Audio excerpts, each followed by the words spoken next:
All right, so with that being said, it's time for us to get started. My name is Jason, here with the TradeLog software team, and as I mentioned, we have some of our support staff as well who are going to help answer some questions. But the focus of our webinar today is step-by-step how to use TradeLog for 2013 trader tax reporting. Now, we could spend a whole lot of time talking about trader tax reporting and the complexities. Today we're focusing on how to use TradeLog. Not necessarily why to use TradeLog or some of the various problems with trader tax reporting and 1099s. We have a lot of information about that on our website. Today what we really want to do is help you see what you need to do in using TradeLog to create accurate tax reporting. Now, I know a lot of you that are with us today, you have used TradeLog in the past, some of you for many years, and we're glad to have you with us again. Some of you that are with us, you're currently using a trial version of TradeLog, or you haven't used TradeLog at all. So I'm going to try to fit our material to everyone to really talk about the key steps in using TradeLog successfully every single year. And believe it or not, some of the 8 steps we're going to talk about, they really apply every single year. And we really encourage people to follow the instructions that we've developed over the last decade plus as we've been generating trader tax reporting. So without further ado, let's get into some of that material. And the focus of what we are going to be talking about are the 8 steps that are found in the TradeLog Quick Start Guide. Now I'm going to show you a couple places where you can find these steps. On our website at TradeLogSoftware.com, you can go to the Support tab, and here you'll notice we have our online user guide. We have a link for that. When you go there, you'll notice there is a section for getting started. Please read this first. We really try to get people to pay attention to this section because these are the 8 steps, not just the first time you use TradeLog, but really these steps can guide you through every single tax year using the software. Now, we also have these same 8 steps within the software program. So if you run the TradeLog software and you go to the Help menu, you can click on User Guide, and there we have our user guide, just like we have online. Click on Getting Started, and there's the 8 steps that we're going to be talking about today. So this is a resource. We definitely want you to remember how to find this, and that way you can follow these 8 steps. Now you might say, well, why are we just going to go through these steps if they're in the user guide? Well, I'm not going to bore you to death and read all the instructions. Our goal today is talking about some of these steps, what's involved, what's important, as well as some tips and some best practices that will help you out along the way. So to get started, let's talk about the first step in using TradeLog, which is to create a new file or locate your file. So if you're using TradeLog for the first time, you're going to, of course, have to create a new file. If you used TradeLog in the past, very likely the file you need has already been created. Now, a couple of key points about TradeLog and the way our files work. Now, first of all, keep in mind that TradeLog files are stored on your computer. They're not stored on our server. They're not stored somewhere on the web and the cloud. These are files that are stored on your computer. So even if you send us your data file for us to help with a support issue, we don't necessarily keep those around. We purge out our secure server from time to time. You're responsible for keeping these files safe. So that's something we want to remind you of, and we'll talk about several times today. We'll talk about some things to help you keep up with your files. Now, TradeLog files by default are stored in a folder that's found in your My Documents folder. And let me kind of pull up an example here on my computer. In the Documents folder or My Documents folder, there is a subfolder called TradeLog, and within that you'll see your TradeLog data files. You'll also see a couple of other folders that we use. One keeps a history of your import data. One is for reports. We have backups, settings. But here's the main data files. And the way TradeLog data files work is at first you'll see the tax year. So for example, you have 2012, 2013 files here. That's the tax year for the file. And then there's a name that identifies the file. So let's go over to TradeLog, and we'll actually do this first step, which is creating a new file. If you are creating a new file, you can click on that either on the splash page here, or you can go to the File menu. You'll notice that we select the tax year we're working on. By default, we're going to assume you're working on the 2013 tax year. Then you give the file name. Now, let me give you a little tip here, a best practice that I know our support department sees. A lot of people will go in here and they'll start typing the year again, like they'll put 2013 trading. This is a no-no because the tax year has already been selected up here in this drop-down box. So please, in the file name, don't put the tax year again because otherwise that may mess you up in future years. Just simply give the file a descriptive name, maybe trading, or I might put my name there, whatever is going to help you identify your TradeLog data file. Now, again, the default location is the TradeLog folder. We encourage you to keep your files there because if you ever ask us for help in finding your file, that's where we're going to point you to. We're going to look there. Now, if you want to save your file somewhere else on your computer, that's fine, but we may not be able to help you in finding that file in the future. So please, if possible, try to keep those in that default location, or if you have another place, try to keep all your TradeLog folder files in the same place, and that'll be helpful. Now, once you click OK, it's going to create this new file, and the first thing it's going to do is ask you to set up your account. Now, you can have multiple accounts within a TradeLog file. In fact, we encourage you to keep all of your account data together in one file. So we first have to give our accounts a name. You can give your account a name such as just a broker name, like I might put Schwab. But one thing to keep in mind is I may have more than one Schwab account, so you might want to give that account name something that specifically identifies that account. If I only have one account at Schwab, that's fine. Maybe I have multiple accounts at Schwab. I might put the last 4 digits of the account number or something like that to help me identify it. Then you can choose the account type. Now there's 3 options. We have regular cash basis accounts, we have IRAs, and we have mark-to-market accounts. Now the mark-to-market option is only available if you're running TradeLog MTM, the version that supports mark-to-market. So most of you probably are using the regular cash account or an IRA account, pretty basic there. If you are using a mark-to-market account, you'll see once you select that, there's 2 more options. One is, did you use MTM last year? And the other is if you elected MTM for futures. So if you did elect Section 475F for mark-to-market status, you have an option of electing that same status for your futures or keeping futures or Section 1256 contracts with their normal handling. So if you don't know what I'm talking about, well, you probably didn't elect that. So we're going to, for this example, we're just going to keep this as a cash account. Next, we choose our broker, and we choose the import filter for the broker. Now, TradeLog supports over 30 different brokers, so usually you can find your broker in the list or their clearing firm in this list. Since this was Schwab, I'm just going to choose Charles Schwab. There's a couple of other check boxes. Usually you don't need to do anything on those check boxes unless you've been instructed to do so by one of our support reps. Otherwise, we usually set the default settings to what you need. And then you can actually select a default import method, or you can just, if there's more than one import method, I like to select each time because that way it makes it a little easier every time you select your import method. Once I click OK, I've now set up my TradeLog file and I have one account.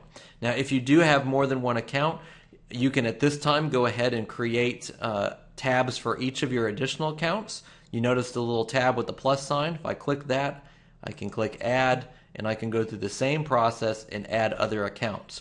Now within a TradeLog file, you can have multiple cash basis accounts. You may also have some IRA accounts. It's even possible to have a mark-to-market account as well as these other types if you have that level of the software.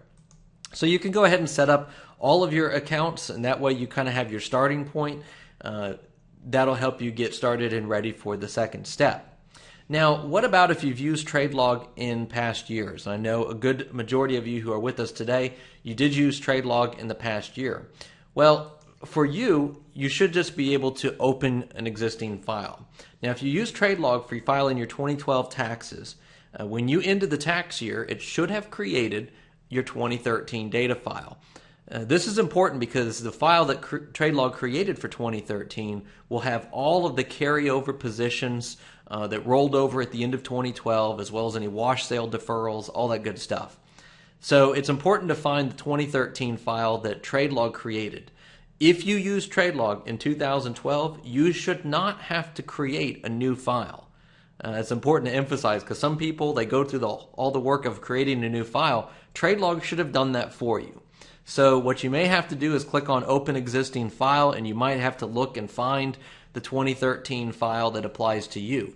If you don't see your 2013 file in this list, then you might want to check other locations where you saved your file. Maybe you were using a different computer when you completed your taxes last year. Maybe you saved it on a backup. You're going to have to think about where you might have saved that file. If you cannot find your 2013 file, then it's possible that you didn't complete your 2012 tax year completely. There's the in-tax year process. You might not have completed that. So it may be necessary to open up your 2012 file and actually end the tax year again. Now, we caution you because this is not the thing to do unless you're absolutely sure you can't find your 2013 tax year file. If you're positive you lost it or you deleted it, it's gone, then you can go ahead and do this step. And what you would do is go back and you would have to reverse the end tax year and you would have to end tax year again, and that would then create your 2013 file. If you need help with that, it might be something you want to contact our support department and we can provide you specific instructions on re-ending the tax year.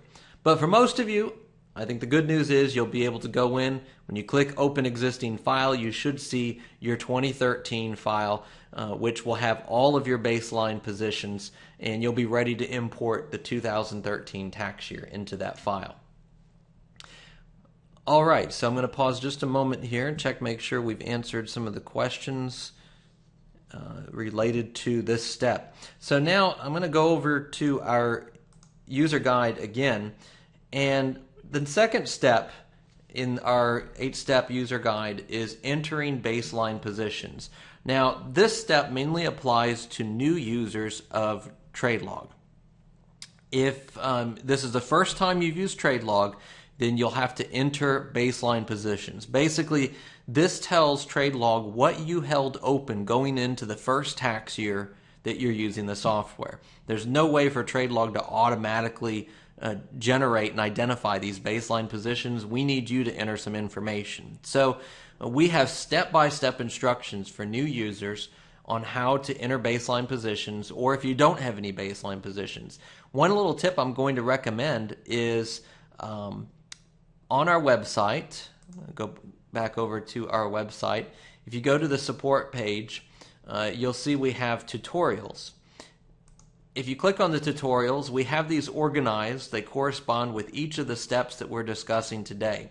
If you're entering baseline positions, if you are a new user, we recommend you check out the tutorials for step 2, because we have an entire lesson that talks about how to look at your broker statements and gather the list of baseline positions and then how to enter those. We also have a lesson on how to enter deferred wash sale losses if you have those that need to be entered. So check out those steps if this applies to you. Not going to spend a whole lot of time talking about baseline positions because, again, most of you that are with us today, you used TradeLog in the past. The great news is when you use TradeLog year after year, the software is going to roll over any positions that are held open at the end of one tax year into the next tax year. So this process of entering baseline positions should only have to be done the very first year you use TradeLog. And it's probably, usually it's the most manual entry you'll ever have to do is using this step the first year. If you use TradeLog in 2012, the good news is when you ran the in-tax year process, all of those positions that were open at the end of 2012 were moved over into 2013, and you should be ready to go. So that takes us to our next step, step number 3, which is importing your trade history. Now, as I mentioned earlier, TradeLog supports over 30 different online brokers. And so we're not going to discuss how to import from every single broker here today. You can see the full list of our supported brokers here in our user guide in the software. You'll notice there's a list of supported broker import filters. Also on our website at TradeLogSoftware.com, if you go to the support page, you'll see on the right we have a list of broker support matrix. We also have it in the menu down here.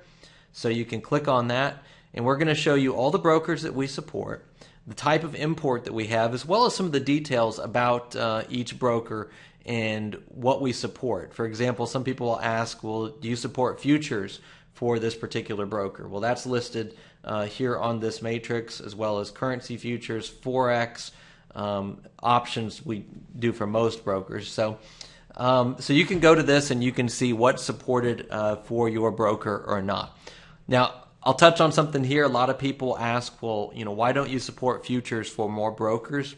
The reason why is because futures trading is pretty straightforward. And so if you do a lot of futures trading, usually you can use the information your broker provides. They usually provide on the 1099 your total gains and losses from futures.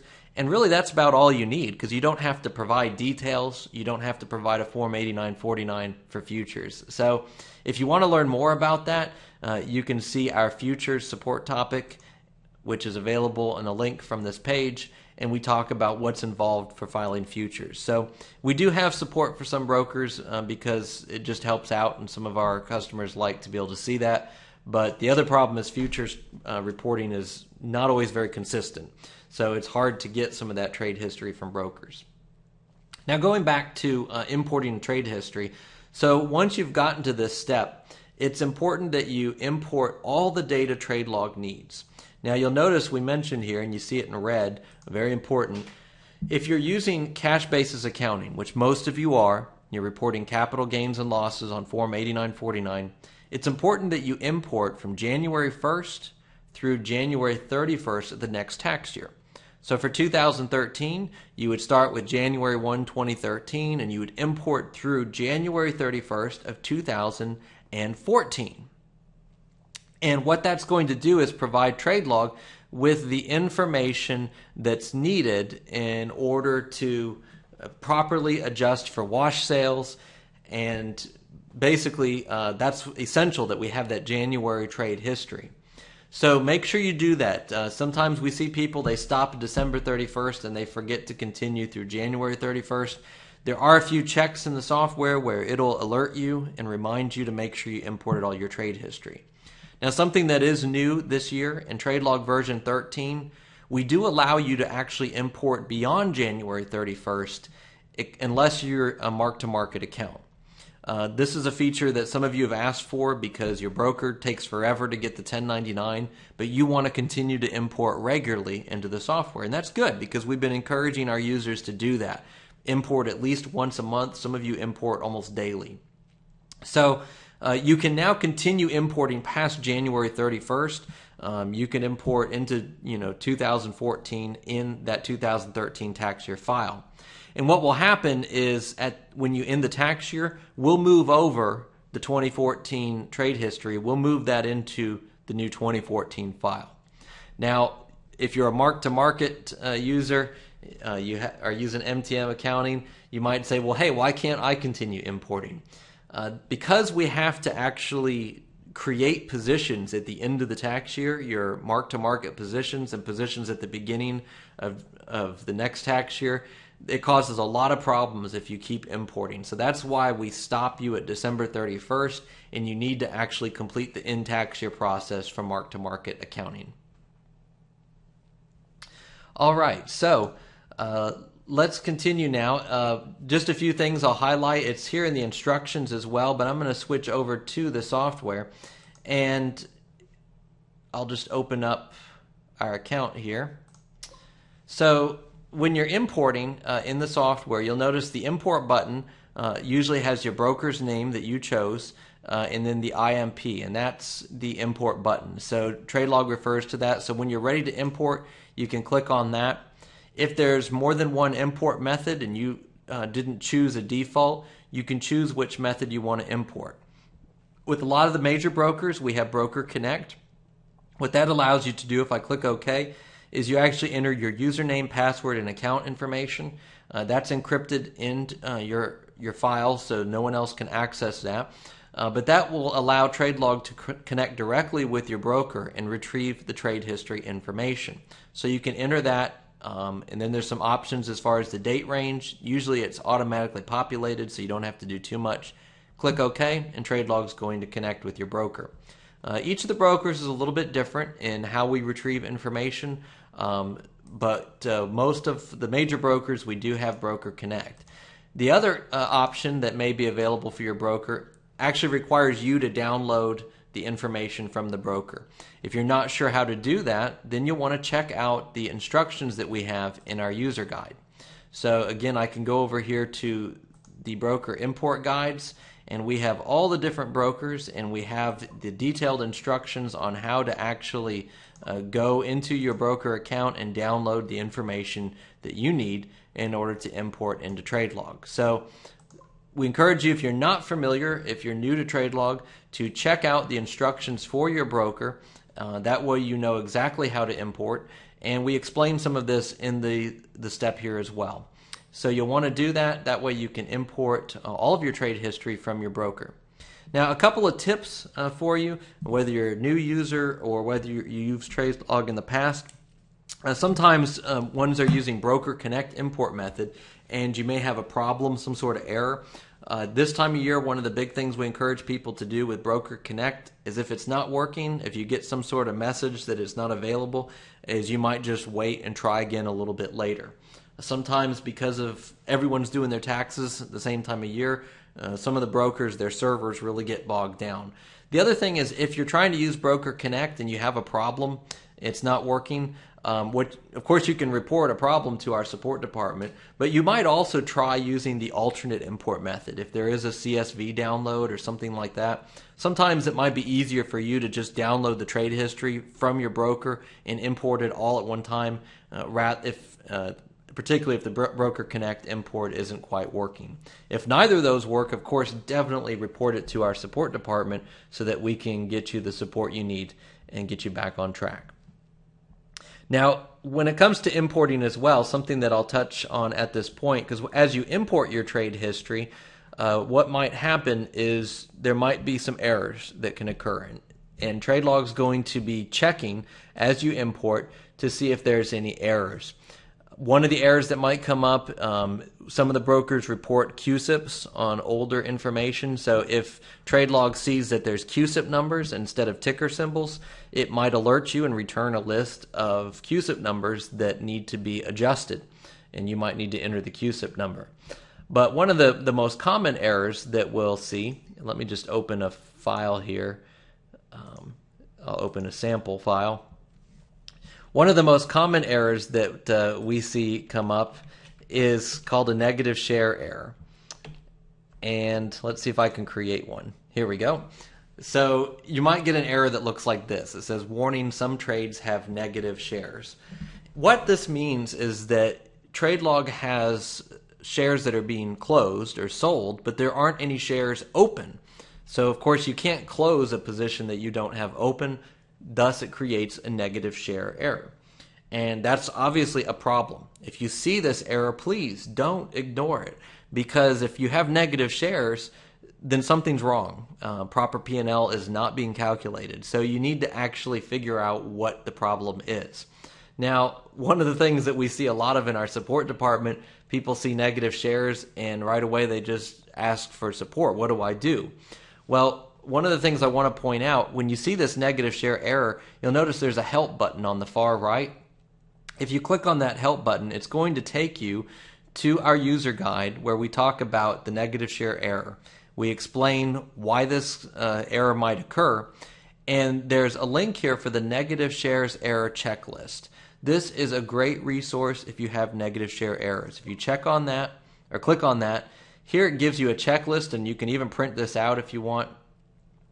This checklist goes through some different scenarios. If you're a new user, if you're a previous user, and it asks you some questions and things to check that might resolve your problem very quickly. We have some basic errors. It asks about corporate actions that can occur, trades out of order, trades mislabeled. And then, of course, if you're still having problems after you've gone through all that, none of those situations apply to you, then, of course, we want you to contact our support department so that we can help you figure out what is causing the negative share error.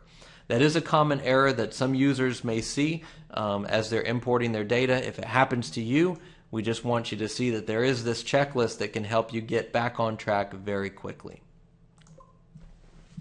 All right, so now we've discussed the first 4 steps using TradeLog, and we've talked about, the first 3 steps. Now we're at step 4, which is verifying our open positions. Now this is a very important step that I want to emphasize, because what's happened over the years is we've seen people that fail to do this step, and then later they have problems and they wonder why they had problems. Well, oftentimes this step is an important verification to make sure that your trade history is accurate. You're importing this trade history from your broker into TradeLog. Well, now we want to make sure that everything was imported correctly. So verifying open positions at year end is one of the ways that really helps us identify if there's any problems or if everything checks out as normal. So we give you the instructions step by step how to do this. We've got screenshots. I want to show a couple of things in TradeLog. I'll open up another sample file. Here, for example, I have a file that has 2 accounts, an Ameritrade and a Fidelity account. If I go to this Fidelity account and I click on Open Trades, you'll notice it shows all of my open trades. One thing that's very important, though, when you're completing the verification in step 4 is you need to verify what was open at the end of the year.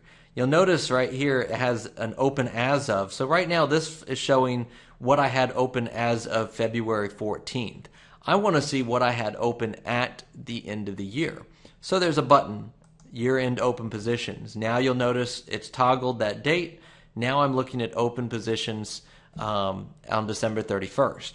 And so it might be a little bit different than what was open as of February 14th. So what the goal is here is to make sure that TradeLog is listing the same positions open at year end that your broker is reporting on your December statement. This is an excellent way to make sure that all the history in TradeLog is correct and matches up with your broker. Because if something's wrong in TradeLog, likely it's going to be showing different positions open at year end than your broker reports. So please don't skip this very important step. Now, one of the things that comes along at this time, if I go over to my Ameritrade account and I click Open and I click Year End, I might be going through here. I have a lot of options, and I might be looking at this list of options and notice that, oh, wait a minute, some of these options expired back in 2013. This one expired in August 2013, this one in September, yet they're still showing open at year end. Well, this is where another important step comes in, and that is expiring options. Many of the brokers do not actually report an option expiration in the trade history. They just don't put anything in their trade history. So TradeLog has a function that will automatically take care of this for you. It's real simple. You'll notice the button right here on this window for open positions to expire options. When I click on that, it asks me the as of date. Usually it's the last date in the file. In this case, I've imported up to February 6th. So basically, I want to expire any options that have expired as of February 6th. I click OK and ask me to save the records. Now you'll notice my year-end open positions list is much shorter, and all of those positions that expired are no longer listed. Basically, what TradeLog does is it creates the closing position, which has a price of 0, and that's how you expire an option. So that's automated. TradeLog is going to do it for you. It's a very simple step. Just click the Expire Options button. But it is something that we find some users forget, and we will try to keep you from forgetting it. I'll show you in a couple steps how we're going to make sure that you try to do that. But that's something that might come up. You might wonder, why are these options showing as open? Just expire the options. All right, so now that brings us to step 5. If we verified all of our open positions at year end, the next step is reconciling our 1099 proceeds. And here's where it starts to get a little more difficult. For those of you who have been using TradeLog for a couple of years, you've probably heard some of our other webinars. We talk about the challenges with 1099 reporting. If you don't know anything about that, check out our resources online. We have in-depth resources about some of the challenges with the 1099B reporting. One of the reasons you use TradeLog is you want accurate reporting. And so what we want to do is make sure that your trade history in TradeLog is accurate. Reconciling the 1099 proceeds is one of the steps that helps us to ensure that. Basically, what this process does is it asks you to enter the total gross proceeds that that were reported on your 1099B, and TradeLog is going to match that up with the total gross proceeds for the same trades in the software. And usually this matches pretty close. Now, it's not uncommon to have a difference of a few dollars. It just depends on your total volume of trading as well. But basically, we want to make sure there's nothing major that's missing in TradeLog, and this is one of the steps, along with the previous step that we just talked about of verifying open positions. Now, I'm going to show you in the software a few things with reconciling 1099 proceeds. When I go into TradeLog, of course, I have to select an account. You can't do this from all accounts because each account has to be reconciled individually. But I can go to the Reconcile 1099B option, and here it opens up a dialog box that asks for 1099B information. And so what I can do is enter some of the information about my 1099B. Now, something that's new in version 13 of the software is this little checkbox, no 1099B. Some of you do not receive a 1099B for some of your accounts. Maybe you do all options trading and there's no 1099B for options this year. Or maybe you've elected mark to market and you don't receive a 1099 for that reason. You may have some other status, filing status, that you don't have to receive a 1099B. If that's the case, you can click that button and we're not going to ask you anything else. Just click OK and you can move on to the next step. That doesn't apply to everyone, but if it is a situation that applies to you, you can just check that box and it makes it a lot easier.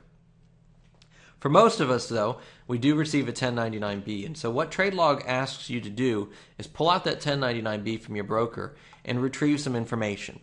The first piece of information, and the most important in this step, is the total gross proceeds from line 2 of your 1099B.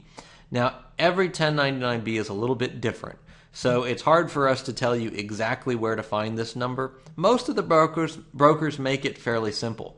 For example, this is actually a 2012 Fidelity 1099B, but from what I understand, 2013 it looks almost identical. Here on the first page of Fidelity's 1099B, we see, for example, they have a summary of 2012 proceeds, and you'll see it has sales, price of stocks, bonds, etc., and it's $11 million some dollars. So on this 1099, that is the total of gross proceeds that's reported to the IRS. Some of the brokers don't give you that total so easily. Some of them you have to actually add up a couple of sections. If you're not sure about how to read your 1099B or where to find this information, again, we encourage you to check out the tutorial that we have online.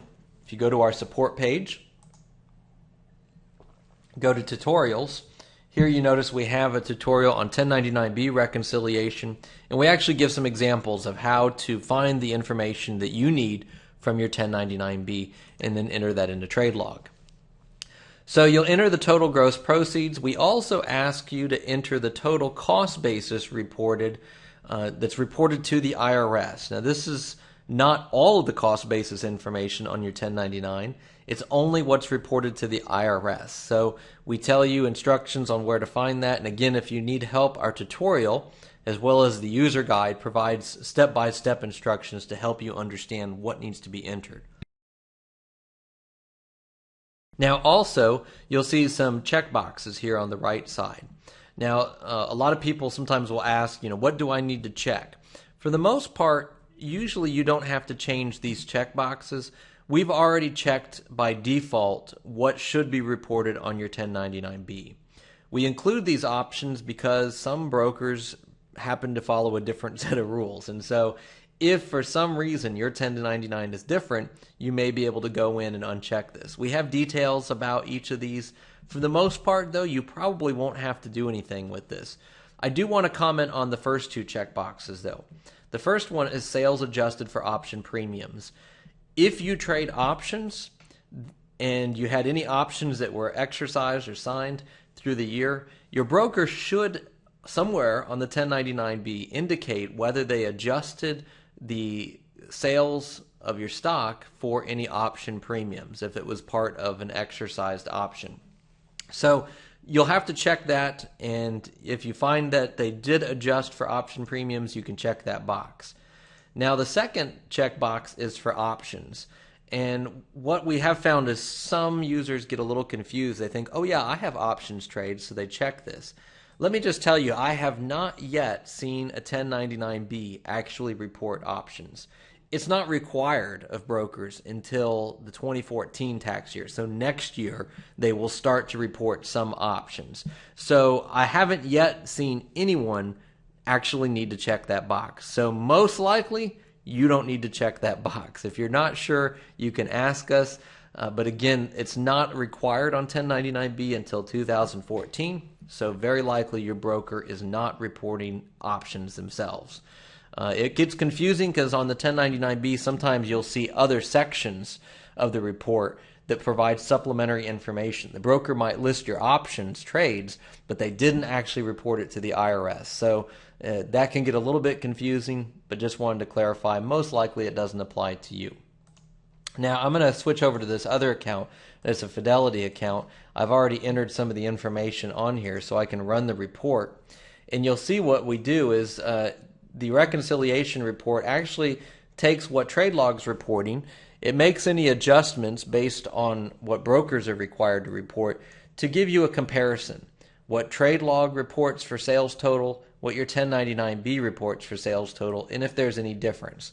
As I mentioned, it's not uncommon to see a difference maybe of a few dollars. If you see a large negative difference, that definitely could be a red flag, and so you might want to investigate that further. We have more notes down below, as well as some references to other resources we have in our user guide. If you do have a large difference, what you need to do, we talk about that on this report. But one thing we want to highlight as well, this reconciliation report is only a tool for you to use to help you see if TradeLog's got all the information in it. This report does not go to the IRS. It's only a tool for your benefit. So sometimes even if there is a discrepancy, you might be in contact with our support department. You may figure out what that difference is. There may not be a way to actually account for that difference and get this down to zero.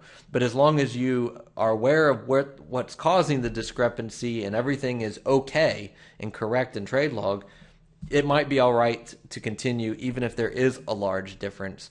The key is, again, this is a tool to help you understand what's being reported in TradeLog and to understand differences that may be occurring. So after we run step 5, which is reconciling the 1099B,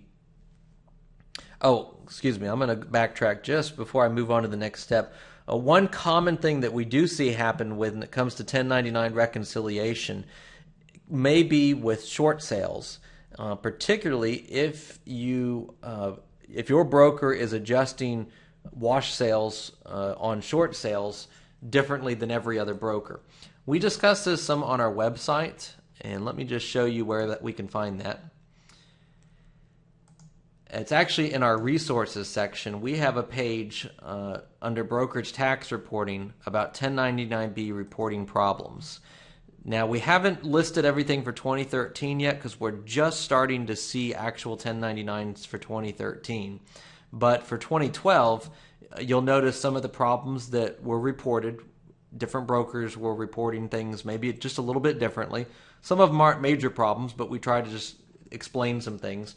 But with Fidelity and TradeStation in 2012, the way they adjusted wash sales on short sales is they adjusted the gross proceeds instead of the cost basis. Now, this is different than the rules for Form 8949 reporting, and really there's nothing in the 1099 rules that say they should be doing that. It can cause a real mess with your gross sales. So if you had short sales and your broker is either Fidelity or TradeStation, I'm just going to give you a heads up. There is a good chance that there might be a large difference when you run your 1099 reconciliation. That might be the first thing to check out, is the information that we have about short sale reporting by Fidelity and TradeStation. That's just something that you need to be aware of. It doesn't mean you're necessarily going to get a corrected 1099-B, but you need to make sure you report your 8949 correctly. So now we get to step 6, which is a big step in TradeLog, and that is ending the tax year. Once you've imported all of your trade history, you've verified your open positions at year end, and you've reconciled your 1099 proceeds, now you can actually go in and look at the end tax year process. And what this is going to do is, in essence, close out the tax year, and it's going to take anything that carried over to the next tax year, and it's going to put that in the next tax year file. Now, a best practice that I recommend, this isn't in the user guide, but this is one of those little tips that I'm going to give you. Before you actually end the tax year, it may be good for you to actually go in and take a look at your tax reporting. You can do it on an individual account basis. You can do it on all accounts. For example, I might go into my TD Ameritrade and I can run some of the tax reports to actually see how things stand. For example, I can actually run the Form 8949, and this is going to show me the 8949 just for this specific account. You're going to notice that it gives me a warning because I haven't ended the tax year yet. So what we'll see is this report has a big draft watermark on it because it's not final. But I can still go ahead and see, excuse me, I can see the report, see what's being reported. I can look at my totals and basically get a feel if this is what I expected.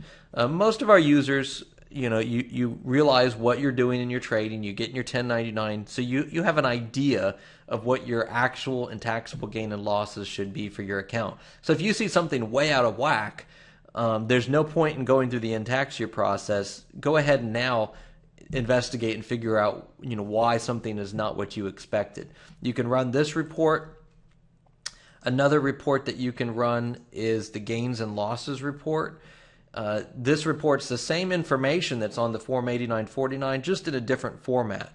And one of the great things is it shows you more detail. You'll see wash sale adjustments. It gives you all the details. So if you really need to do some research as to why something's being reported a certain way, the gain and loss report's a great tool for that. Also, if you have wash sale adjustments, wash sale deferrals at year end, the wash sale detail report is going to tell you about that. Notice here it says I have a position open at year end that has a wash sale attached to it. I can scroll down and it's going to show me all the details of that particular position. So run those reports and take a look at where things stand before you end the tax year, and that might help you just make sure that things look what you expected. You can do that, as I mentioned, for each individual account, and then you can look at your total reporting by clicking on all accounts, and then you can run your reports based on that. Once everything looks good, though, and you're pretty confident that everything balances, we don't have any errors, you did the two verification steps at year end, now we can end the tax year. And this is highlighted in our user guide in step 6. Now, first thing that we're going to do is we're going to take you through the year-end checklist. And this is something that we added to TradeLog last year to help make sure that our users complete everything they need to complete at year-end. Each year-end checklist can be found under the Account tab, under the Account menu, or you can select on the Account tab, you can right-click, and there's the year-end checklist. And here we ask you to confirm 4 things. Now, some accounts, some of these may not apply. But for example, if you have options, it's going to ask if you expired all options. So I can click that. Now, if I didn't, it might actually pop up a warning and say, hey, we see options that are still open. Are you sure you expired your options? The next one asks if I exercised any options that needed to be exercised. Now, in this case, I might say, well, I'm really not sure if I did or not. So I can click on this button, exercise a sign, And it's going to run that function, and it's going to check and see if there were any options that were exercised. And look at that. There's one that needs to be adjusted, an option that was exercised. And so I can just simply run that function, and it's going to make the necessary adjustments. Now when I go back to my year-end checklist, I can actually check that off. I can verify my year-end open positions. Again, we want to make sure that you actually did that, and then reconcile my 1099. Now here it actually pops up a warning because it's telling me that my 1099 is missing some information. So it's not going to let me do that if I didn't actually fill out that information. So I can click the button, and then I can go ahead and go through that process. I'm just going to click No 1099B on this particular account. And now you'll notice when I go to the year-end checklist, everything's checked off. So I can click OK. You'll need to do that year-end checklist for each of your accounts. That makes sure that you completed all of those important steps in TradeLog. Once you've done that, now when you go to the End Tax Year function under the File menu, it's going to ask you to make sure that you did import all of your data. It's going to remind you that you need to import all the data through January. Click Yes. And one of the things that's going to happen is if you're mark-to-market, it's going to then ask you to confirm your year-end mark-to-market prices. If you have futures trades, and futures or Section 1256 contracts, those are automatically treated with mark-to-market accounting. TradeLog is going to prompt you to enter your year-end mark-to-market entries for those trades. Now, some of them TradeLog will look up automatically. You can go out on the web. Some of them it doesn't. For example, here I have some ETF options that are treated as Section 1256 contracts. So I'm going to have to get the year-end price. A little tip, the best place to find this is on your broker statement. So just go onto your December broker statement and look up those prices. I'm just going to put in a couple prices and click OK. Now once you run the End Tax Year process, you'll notice when you go to the File menu, you'll notice there's a 2014 file that's been created. So again, that's an important step to creating the file that you're going to use in the next tax year. But in the current tax year, when I go and run my tax reporting, you're going to notice that it no longer has the draft watermark, or excuse me, this one does because I didn't finish something correctly. So I need to finish something still in here. But the draft watermark will be removed because you did actually end the tax year. Now, that takes us to step 7, which is the actual tax reporting. And if you missed anything, I know I just went through that pretty quick on step 6, but all of those steps are outlined in our user guide for ending the tax year.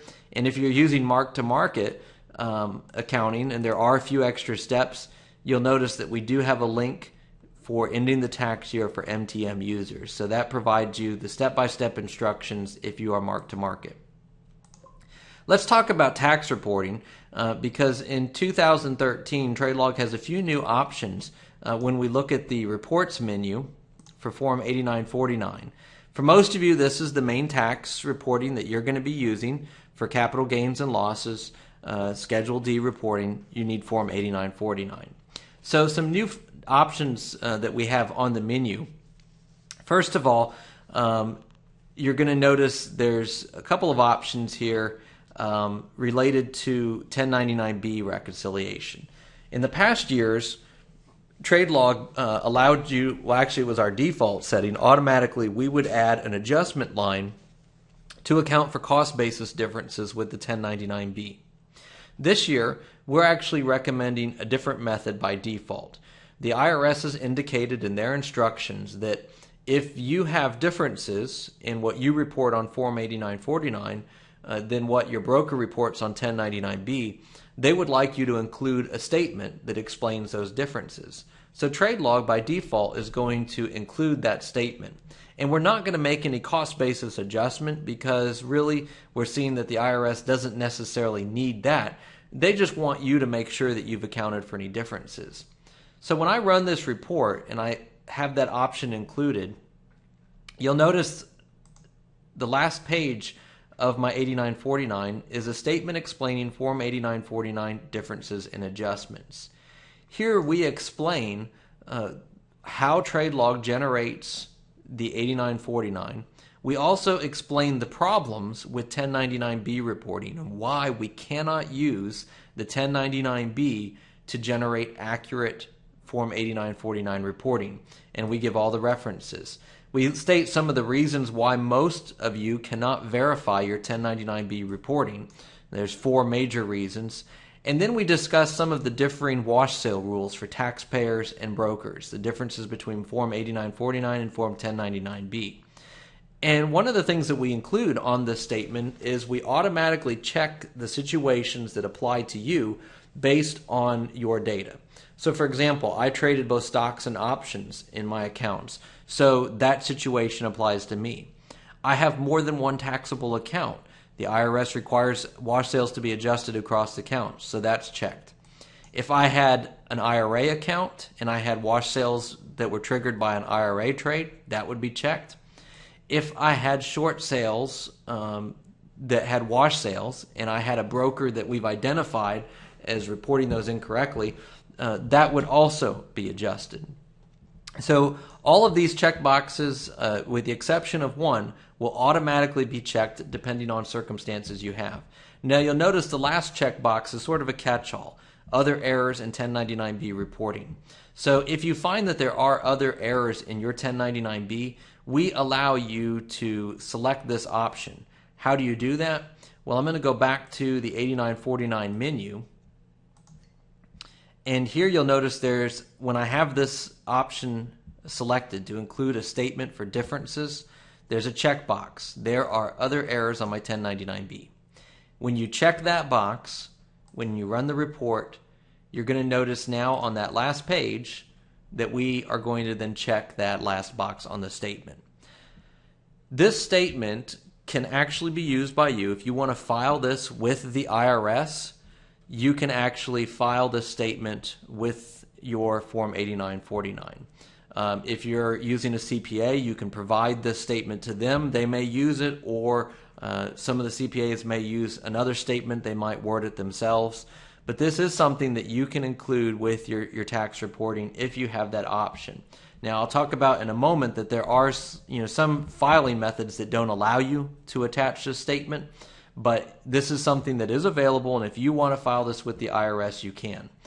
Some might ask, well, why should I? Doesn't the IRS already know this? Well, they do. They should. But the reality is the IRS still continues to give mixed signals. For example, on the 8949 instructions, they suggest that you could use your 1099 to fill out the 8949. The reality is, though, you can't verify your 1099, so you can't actually do that. So what could happen is your 1099 may not match exactly with your Form 8949.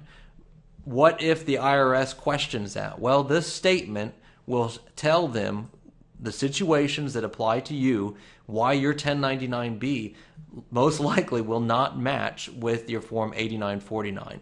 Provides them that information. In essence, you've covered yourself and you've told them, hey, I did my due diligence. I've used a software program that's been doing this for over 10 years, and I feel pretty confident that I have accurate tax reporting. So that's the purpose of this statement and why we're recommending that be used. And this was something that we did in consultation with CPA experts that we work with each year. So that is available. If you don't want to file that statement, of course you don't have to.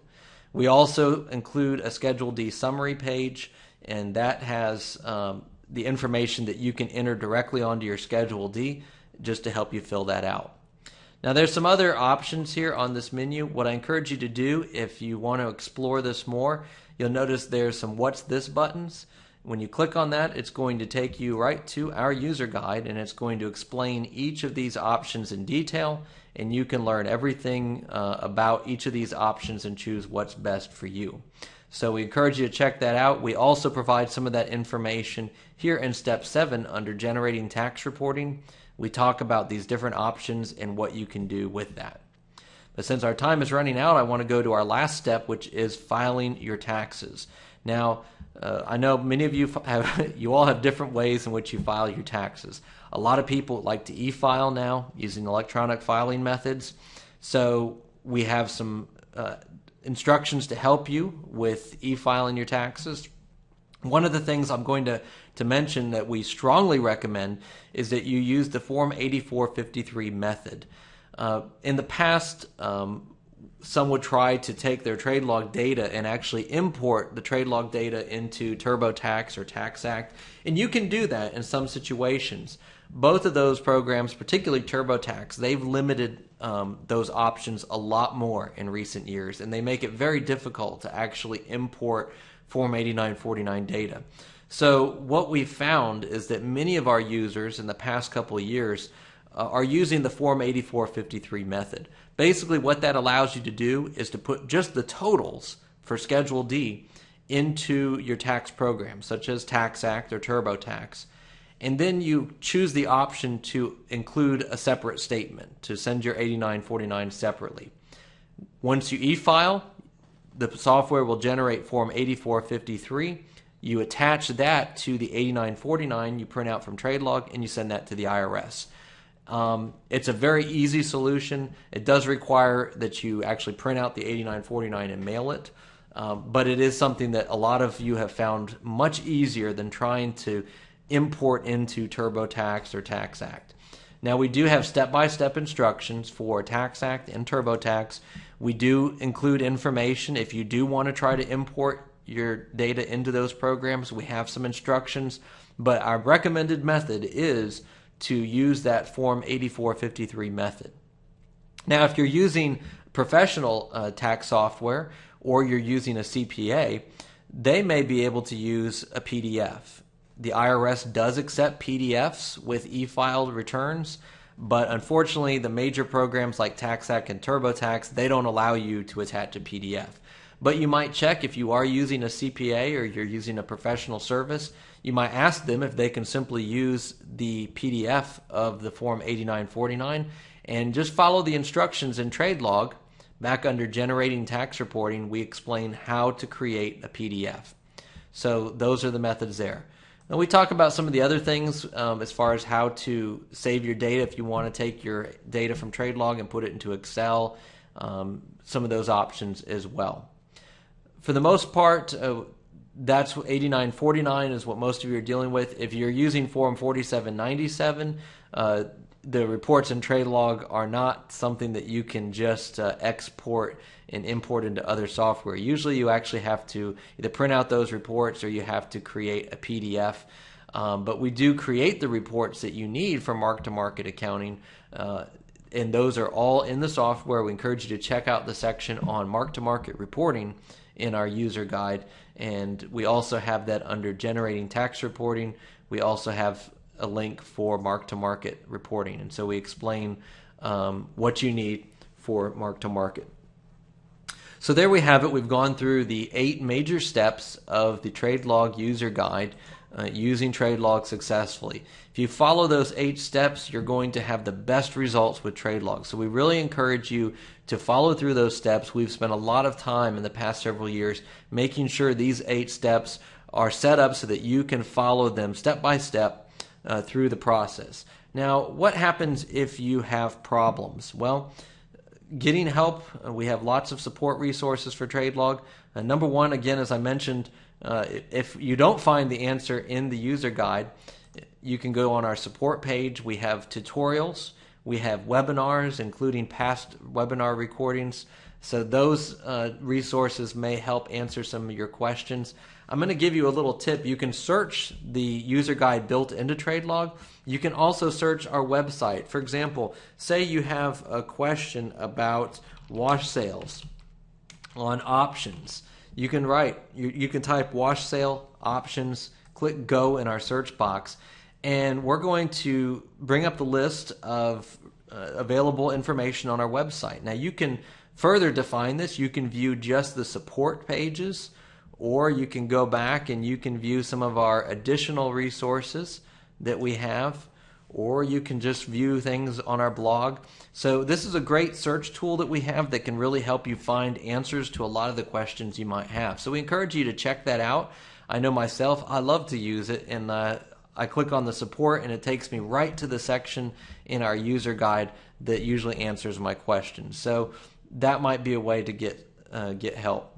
Of course, if you need help, you have a problem using the software, or you can't figure out an error that you're receiving, you can request help using our online support request.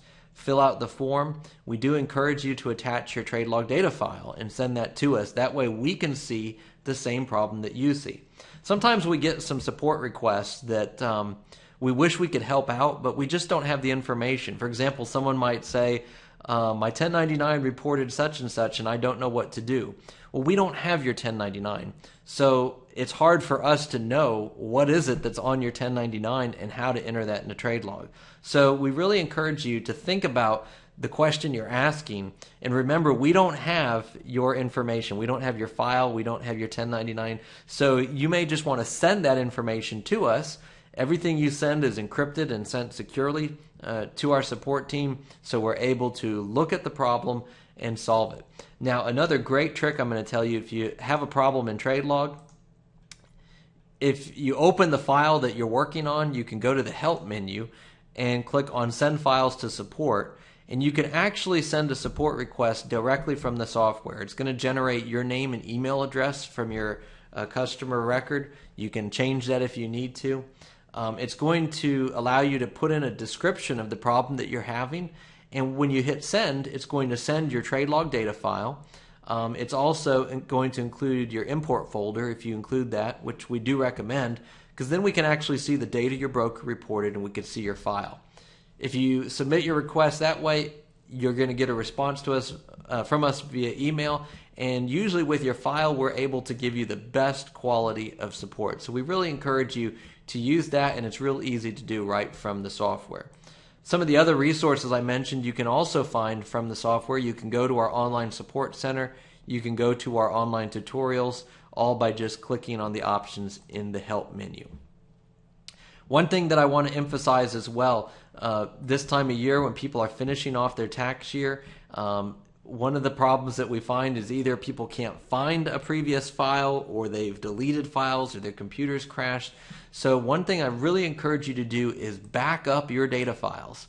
And there's a wonderful tool in TradeLog to do this. If you open your file and then you go to the File menu, there's an option to back up and restore. When you click on that, you can create a backup file very easily. You can even choose where you want to save that backup file. If you ever need to restore a backed up file, you can also restore from that file. Simply select the file and TradeLog will restore it. This is an important step, especially when you're all done with the year, you finished your reporting. Please make a backup. And here's one thing that people sometimes forget. You can have backups, you can have lots of backup files, but if they're all stored on the same computer as the original file, what's going to happen when your computer crashes and your hard drive's gone? You're going to lose your backups as well. So it's a good best practice to keep your backup file on a flash drive, on a separate disk, maybe on the web somewhere if you have a cloud storage. But keep backups. It's just a good best practice. So that way, if anything ever happens, you can actually go back and restore that backup, and we can keep you going. So at this time, I want to thank you for joining us today.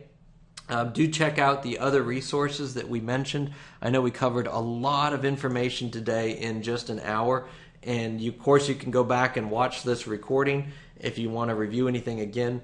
But again, online on our support page, we have a lot of resources, our user guide, our tutorials, the webinar recordings. Check this out. Of course, as well, if you're receiving emails from us, stay tuned, because throughout tax season we'll be having more webinars on particular subjects, and we'll also be sending out newsletters and information that will help you keep up to date with topics that affect you.